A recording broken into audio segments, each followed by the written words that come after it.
verso 7 ao 11, só para relembrar.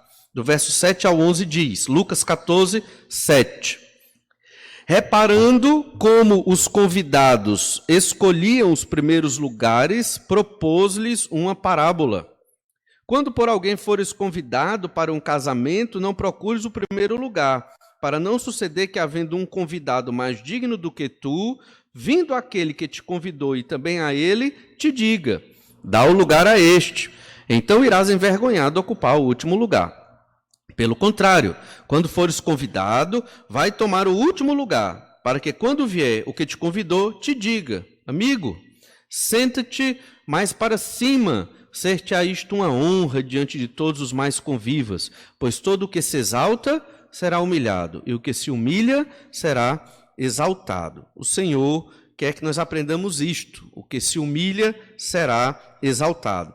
Mas hoje nós queremos ver uma segunda e uma terceira lição que estão dentro deste mesmo capítulo e que também é sobre humildade. Humildade numa perspectiva muito prática, né? A perspectiva do dia a dia mesmo. Jesus está falando de parábolas, histórias que poderiam ter acontecido na vida de qualquer pessoa ali. Então, a ideia não é uma humildade espiritual, no sentido assim, irreal. Não, é humildade na prática, no dia a dia. Nós nos colocarmos num lugar de humilhação. Por exemplo, no casamento, você chegou para o casamento, eu acho até que eu sou um convidado de honra, mas eu vou sentar ali atrás, no meu cantinho. Se alguém me chamar para frente, eu vou, senão eu vou para o meu cantinho. Já tenho que agradecer, porque eu fui convidado para o casamento. Já é uma grande, né? Uma grande honra, fui para o casamento. Essa é a ideia. Aqui não há nenhum sentido mais espiritual do que a humildade na parte prática da vida. Mais à frente, nós vamos ver, na terceira lição, que o Senhor Jesus já vai para um aspecto mais espiritual com relação à humildade. Os irmãos vão entender o que eu quero dizer. Óbvio que em tudo a humildade não deixa de ser uma característica daquele que vive pela fé no controle do Espírito. Mas a segunda lição, que é o que nós vamos observar hoje, é que a recompensa será na ressurreição. Às vezes nós não queremos ser humildes, ou nos humilharmos, ou nos colocarmos numa situação de humilhação, porque nós queremos o reconhecimento aqui na terra. Não é verdade? Eu quero ser reconhecido e exaltado aqui na terra. Eu não quero em outro momento, eu quero agora. Então, se alguém me humilha e não me coloca na posição de destaque, eu fico chateado, porque eu não vou ter, não vou me sobrepor, eu não vou aparecer, eu não vou estar num local que eu entendo que eu mereço. Entende? Mas quando você tem a perspectiva, a recompensa é na ressurreição, então eu posso relaxar e estar pronto para ser humilde ou até ser humilhado.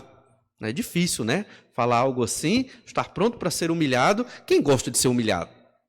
Ninguém, não é verdade? Mas o Mestre, o Senhor Jesus Cristo, foi humilhado.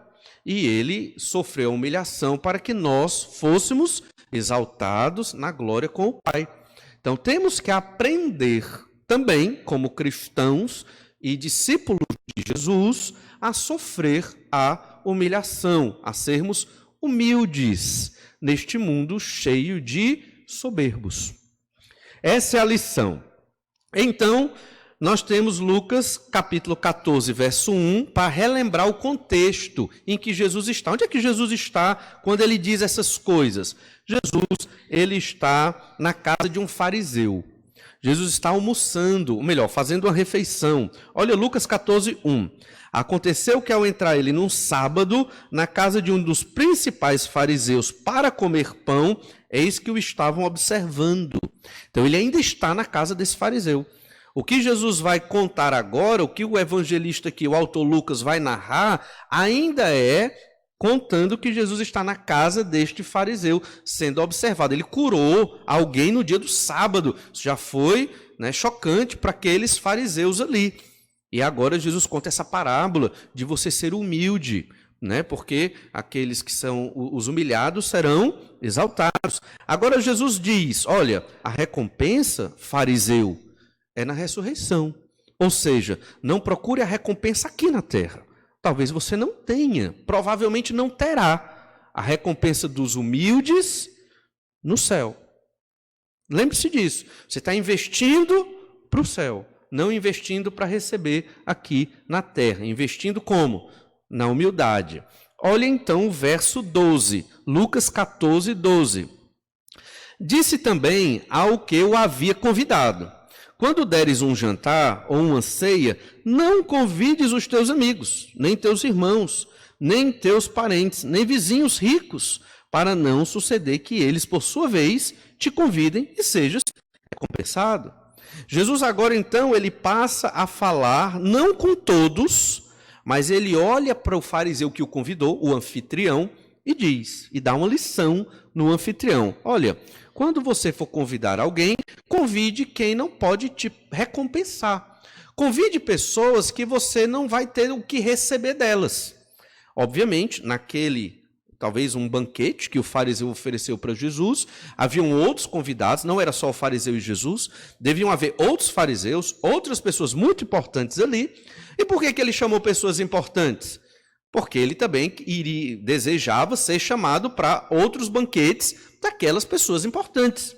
Isso é aquela, digamos, é um acordo social, um contrato social, não é verdade?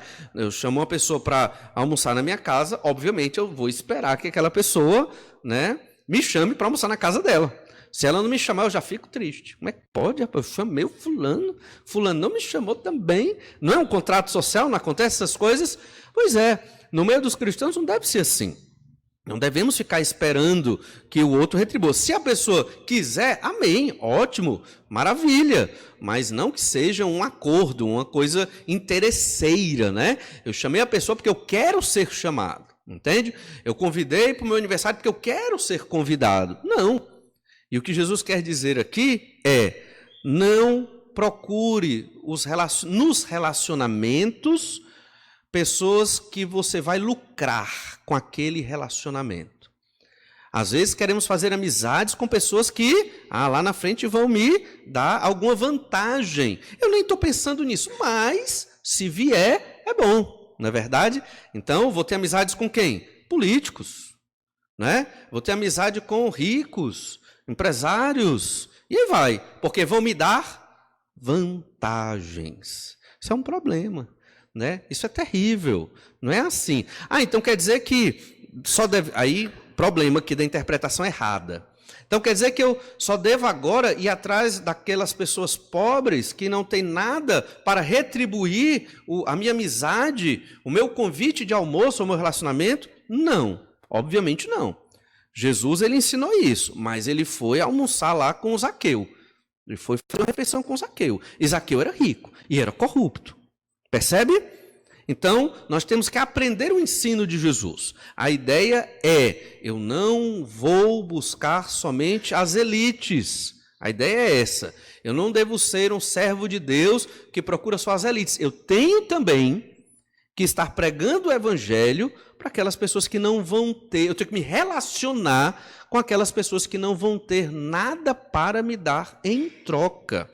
O meu núcleo de relacionamento, como crente, não pode ser só pessoas que têm algo para me dar naquele relacionamento. Entende? Às vezes é uma vantagem financeira, às vezes é uma vantagem de mercado, às vezes é uma outra vantagem qualquer. Não.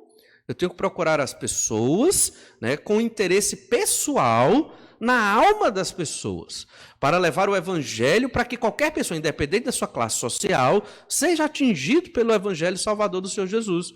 Por que Jesus está ensinando isso para o fariseu? Porque o fariseu, ele só procurava as pessoas que poderiam dar lucro para ele. E quando ele procurava as pessoas menos favorecidas da sociedade judaica, era para retirar algo delas. Eles nunca iam só para dar, eles sempre queriam receber. Chamaram Jesus aqui para essa refeição porque Jesus era um mestre, porque Jesus chamou a multidão. Entende? Jesus pregava para a multidão seguia Jesus, então os fariseus ficavam assim, né? Pensativos, olha, esse homem é importante, vamos convidá-lo para um almoço, pode ser que tenhamos algum tipo de benefício. E o Senhor Jesus, ele deixa bem claro que nós não devemos ter no nosso círculo de amizades somente pessoas que podem nos dar alguma vantagem nesta terra. Nós temos que ter pessoas que nós vamos abençoar, não só financeiramente também, mas não só. Mas você pode abençoar pessoas através da sua família, o testemunho da sua família. Deus tem abençoado muitas famílias, famílias bem ajustadas, pecadoras, mas bem ajustadas, né? Famílias que estão crescendo no Evangelho. Você já pensou em fazer amizade? Isso é difícil. Com uma família desajustada? Já pensou? Onde o casal vive em pé de guerra, né? Onde os filhos daquela família são extremamente rebeldes. Já pensou?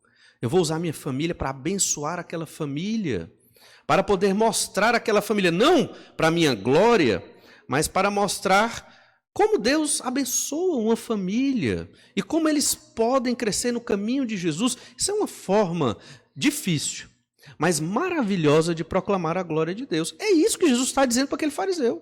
Não chame só os sãos, entre aspas, porque ninguém é são, né? Não chame só as pessoas da elite espiritual de Israel, digamos assim, nem eram essa elite espiritual, para estar no convívio de vocês. E os outros, os menos favorecidos, o que é que vocês fizeram com eles, né? E aí Jesus deixa muito claro, não convides os teus amigos, nem teus irmãos, nem teus parentes, nem vizinhos ricos. Poxa, então eu não vou chamar nem um amigo, nem um irmão, nem um parente, nem eu vou chamar quem? Né? A ideia é chamar para uma refeição o estrangeiro, aquela pessoa que menos conhecida, entende? Ah, mas eu sou tímido. Ah, mas é difícil. Óbvio, parêntese aqui. Você não vai chamar um desconhecido da cidade e levar para sua casa sem saber quem é, pode ser um bandido, pode colocar sua família em risco. Não é isso que eu estou dizendo, não é verdade? A ideia é... que bom que a irmã Karen chegou, que acordou o Estevão, né? Que ele já estava ali, aí senta direitinho que não dorme. Isso. E faz bem para a coluna. Né? Muito bem. Então, a ideia aqui é que você vai chamar pessoas que você entende que precisam do Evangelho, né? Precisam do Evangelho. Pessoas que você entende que estão numa vida difícil e que você tem uma vida abençoada. E você pode contribuir, não dando uma lição de moral, porque eu acho que não é uma boa contribuição naquele momento, mas mostrando, minha casa está aberta para ouvir da palavra de Deus. Você quer ouvir? Venha. Um jantar aqui para vocês, né? E vamos conversar da Bíblia. Né? Aí fala da palavra, como a Bíblia transformou sua família, como a palavra de Deus transformou sua família e tem abençoado até hoje. Sou pecador, peco, mas Deus abençoa demais. Isso é uma forma de você atingir a sociedade na raiz. E é isso que Jesus está dizendo para aquele fariseu. Aquele fariseu só chamava os fariseus, só chamava os que estavam perto dele, só chamava a elite, os ricos, os parentes e os outros. E Jesus era criticado exatamente por isso, porque Jesus não andava somente com estas elites. Fariseus chamavam Jesus para almoçar, Jesus ia. Jesus criticava o fariseu, mas ele ia almoçar na casa do fariseu. Mas também ele ia na casa de um corrupto, ele ia num almoço onde tinha uma mulher prostituta, ele ia noutra situação onde tinham samaritanos. Ele buscava todos os nichos da sociedade. E, irmãos, essa é uma mensagem difícil para nós, porque vivemos no nosso comodismo, né? Eu demorei refletindo nesse texto aqui, porque como aplicar essa escritura? Principalmente eu, pastor de igreja, geralmente estou no convívio dos irmãos da igreja. É muito bom. Você está sempre com os irmãos da igreja, é maravilhoso, não tem vida melhor, não é? Mas e os perdidos, as famílias destruídas, né? Entende? Então, eu me sinto compelido a ir atrás de pessoas assim. a ter relacionamento com pessoas assim. Vez por outra na vida, principalmente quando eu leio textos desses, eu digo, a minha vida está muito boa, né? Só com os irmãos, só com o povo de Deus, só com bênçãos. Está na hora de procurar aqueles que estão perdidos, né, nos seus pecados e tentar levar um pouco da luz do Senhor Jesus para lá. E então Jesus diz no verso 12, para não suceder que eles, por sua vez, te convidem e sejas recompensado. É muito bom, né? Eu chamo o irmão da igreja, vai lá em casa comer, aí depois ele me chama, eu vou lá na casa dele comer, a gente lê a Bíblia junto, olha que vida maravilhosa. Isso não é errado, isso não é errado, mas não pode ser só assim, entende? Eu tenho que ver o meu vizinho que está perdido, eu tenho que ver aquele colega do trabalho que está com a vida desgraçada, né, cheia de pecados e problemas e situações difíceis, e eu tenho que, de alguma maneira, abençoar aquela vida. Como? O exemplo aqui é muito claro, uma refeição e um momento, você chama uma pessoa para sua casa e você oferece uma refeição para ela, você pode abrir sua Bíblia e falar. A pessoa tem que ouvir. Não é verdade? Ela não vai dizer, não fale não. Não vai, só se for uma pessoa muito mais educada, né? Pode até acontecer, mas é sua casa. E aí você vai falar da Escritura para aquela pessoa e abençoá-la. Olha, Mateus 23:14, o que Jesus falou dos fariseus. Ai de vós, escribas e fariseus hipócritas, porque devorais as casas das viúvas, e para o justificar fazeis longas orações. Por isso sofrereis juízo muito mais severo. As viúvas já eram pobres na época, porque elas não tinham aposentadoria, não tinham ninguém para sustentar. Muitas viúvas naquela época viviam mendigando, porque não tinham como se sustentar. O fariseu tinha uma condição financeira boa na vida. Ele ia na casa da viúva e dizia, olha, eu vim jantar aqui porque eu vim fazer uma oração pela senhora. Aí a viúva, coitada, preparava um banquete, acabava talvez com a reserva de alimento da semana ou do mês para alimentar o fariseu, e o fariseu fazia uma oração e ia embora. Quer dizer, que ele não, o objetivo dele não era a oração, era comer às custas daquela viúva. Então, era assim que eles procuravam as minorias, e isso era um enorme e grande pecado. Verso 13, Lucas 14:13.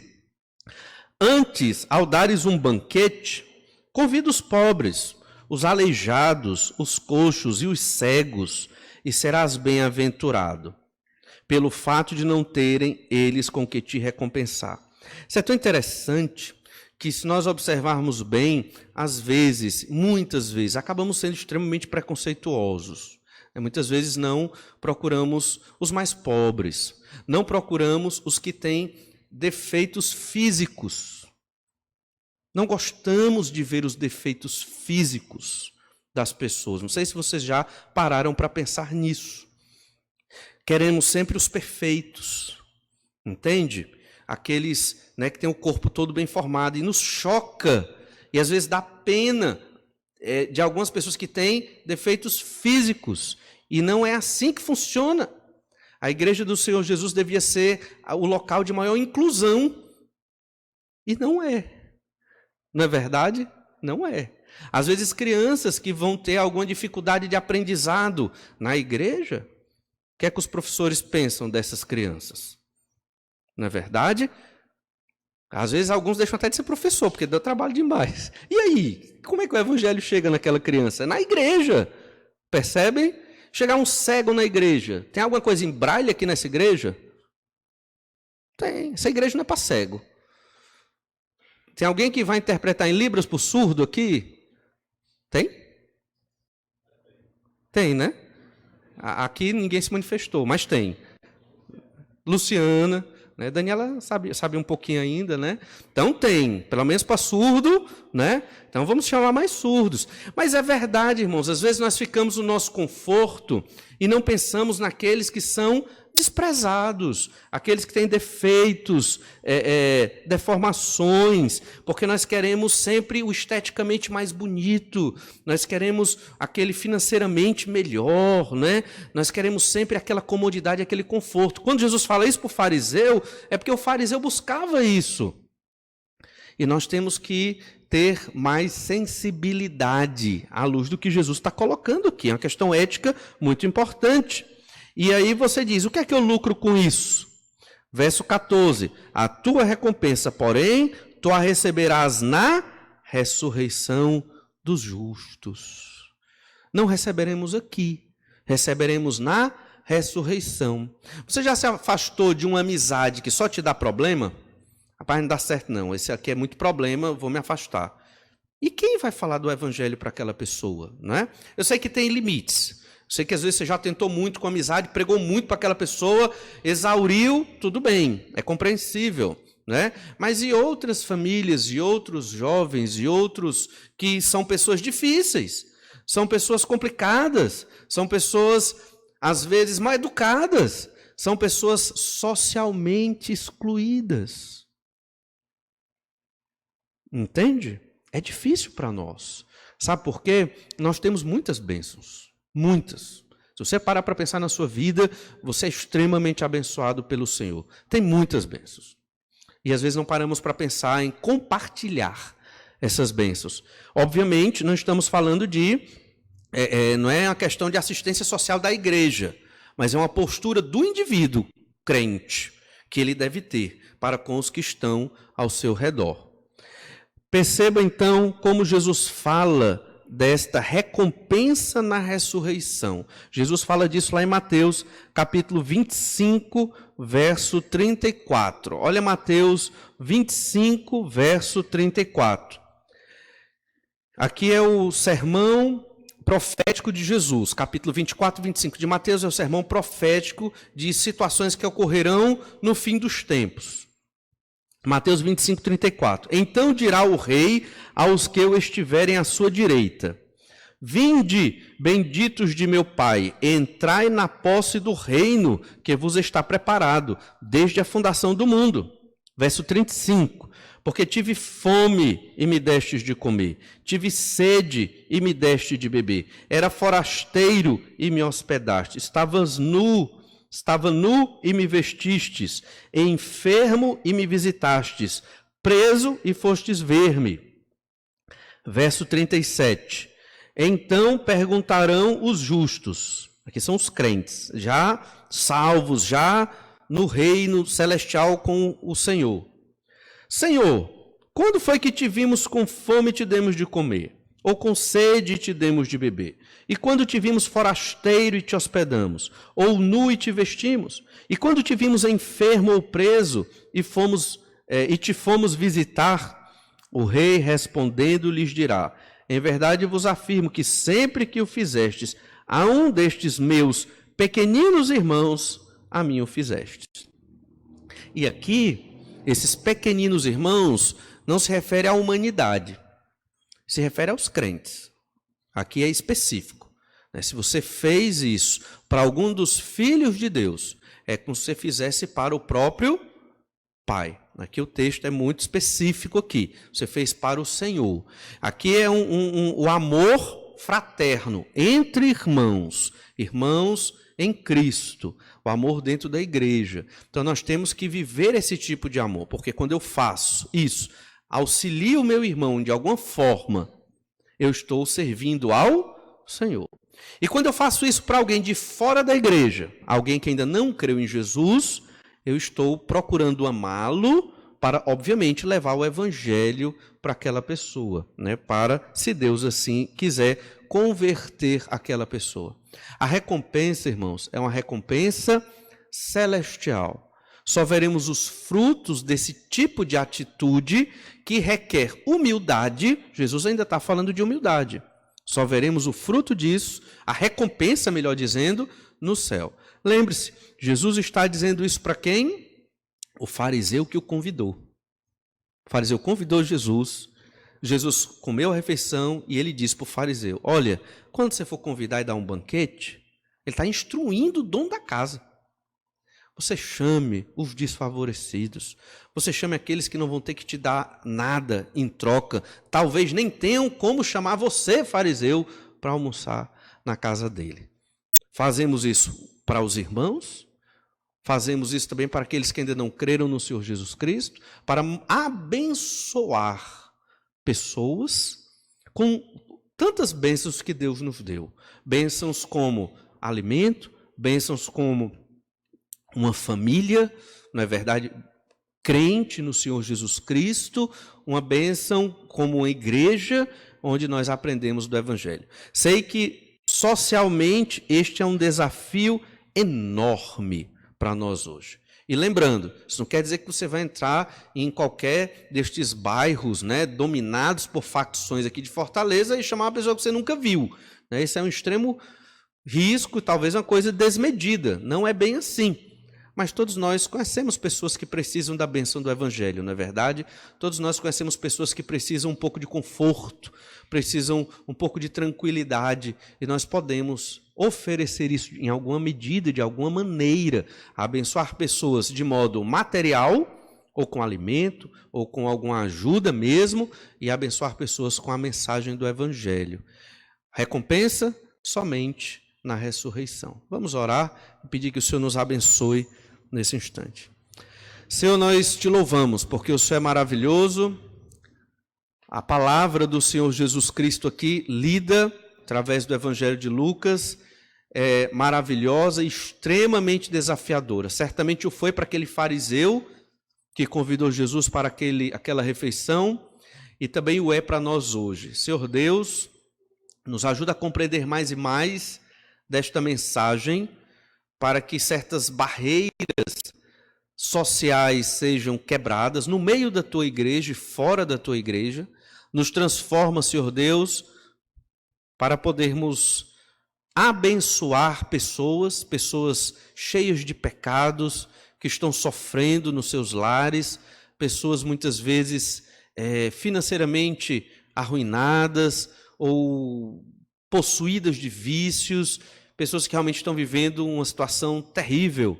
Nos ajuda a, pela fé, olhar nessas pessoas a oportunidade de oferecer o amor, um pouco do tamanho do amor, do grande amor que o Senhor nos dá. É o que nós te pedimos, no nome do Senhor Jesus. Amém.